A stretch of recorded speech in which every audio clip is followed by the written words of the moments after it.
Welcome back. This week we're looking at the unsurprisingly dangerous world of science experiments. Bottle rockets teach us a lot about Earth and who we are. They're best done outside and aim away from your balls. Human Biology 101, aim away from your balls. Also aim away from your face.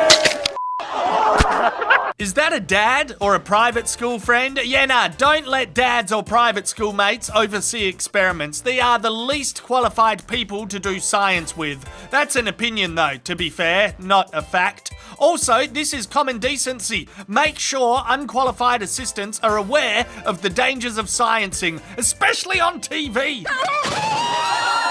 Fuck me, stupid. That wasn't a bottle rocket. It was a soft drink fueled Patriot missile. Massive props to this Sheila for acting as cool as carbon, despite nearly fucking dying. She's like, no worries, a bit of blood from the ears never hurt anyone.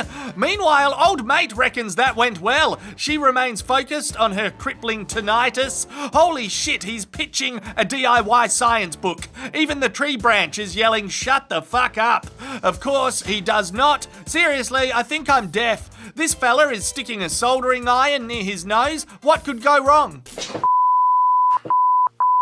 A lot could go wrong. He seems to be concentrating more now. No, he's not. You'd hope some people would evolve from their science fails. Ow! Rather than go backwards. Humanity doesn't always evolve, however. Okay, I think he's taking the piss. Surely he's pretending to be dodgy. Surely. It's time to answer the age-old question, what happens when you apply a blowtorch to a bottle of Jack's? Let's have a look at the outcome where it explodes. Yeah. Nah, what a waste. Maybe just drink the tasty beverage.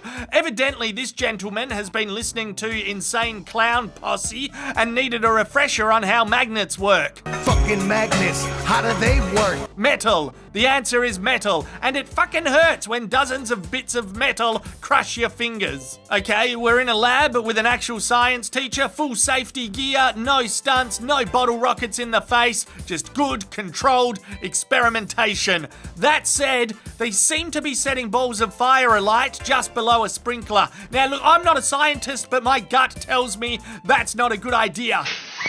No! My gut was right. It's a fact that if you put fire near a sprinkler, it goes off. Alright, this Tony Stark-esque science presentation looks much more professional. This should be good. It's incredible. Look at this amazing robotic bird. This gives me hope that through science, both man and animal can pave the way for a better world. Oh, what? Fucked it. Oh, we're all fucked. Damn it.